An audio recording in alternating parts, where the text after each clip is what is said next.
Cuckoo moment. So last night I was laying in bed, February 4th, going into February 5th, I think was the time. And all of a sudden I had this sharp pain in my left rib right underneath my breast. Like it felt like someone was pulling my rib out. My boyfriend was like, "Are you okay?" And it was like very intense. I couldn't breathe and it was very painful.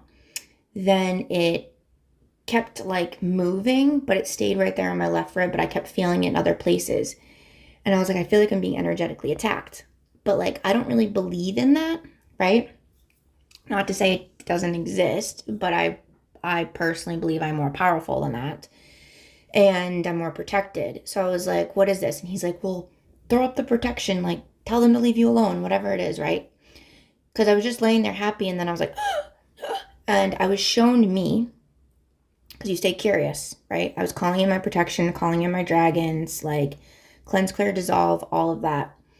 And okay, guys, cuckoo, right? I was then shown me laying on some ground. I knew I was not on earth. And I had long, long black hair. I was really pale, like glistening skin, big green eyes. And there was a black dragon there. But I couldn't tell if like I was part of the black dragon, like coming out of the black dragon, or the black dragon was there like on my feet protecting me. And so I'm connecting to it. And I'm like, what's going on? Like, what do I need? And the rain was coming down, hitting already wet ground. It was like I was being electrocuted, or being like when you get CPR and you get those like jolts on your chest, right? Like I was being, whatever the word is, I can't think, brought back to life. But I couldn't discern the difference because I'm just looking at my body and it's like doing this on the ground, and I'm energetically feeling it in my bed in this reality. Okay. And I was like, well, this is intense, right? So then I connect and I see my boyfriend now as this opalescent being that's off in the corner of this, on this planet. And he's like guiding me, Sam, now to connect with that version of me that's laying on the ground. And I'm being told that I have a ship over in the corner.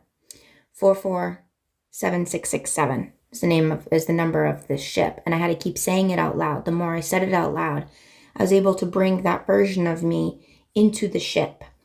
And as soon as I got me into the ship, I started to heal. I started to come alive. And so the energy within the ship was like reactivating me. And then the version of me that owned the ship, that runs that ship, came over and was communicating to me and to the version of me with this long black hair and this white glistening skin. And the black dragon was like sitting at the door, like watching and like guarding. And there was dragons all around the ship. The ship was disguised. I've been on this ship before. It's usually underwater. And the opalescent being was over in the corner just guiding, like making sure I got there safely. Meanwhile, my boyfriend is laying there holding me, and I'm like, and I'm making this grunting, and he's like, "You okay? You're scaring me." Well, it's because I was coming back to life on this other dimension where I was dying. So I was like, what the fuck is that? And I had gone, the black hair glistening version of me had gone through a portal, a vortex, and landed, like was flung out somehow, landed on this planet. And I had to get back to the ship. I had to find the ship. But I don't know what planet I came from. They told me I don't need to know right now. But it was so intense in my body. And then like I passed out after. Like all of a sudden I woke up this morning. I was like, what happened? Like, but I felt alive. So talk about cuckoo moments with Sam. So I want to know what you're experiencing, and to notice when your physical body is experiencing things, to not go into I'm having a heart attack, because that's what it felt like I was having, but what's going on, right? I call in all parts of me and my higher self. Reveal to me what's going on. So do that. I'm curious what comes up for you. Delulu-ness, cuckoo-ness. I love being cuckoo. Love you.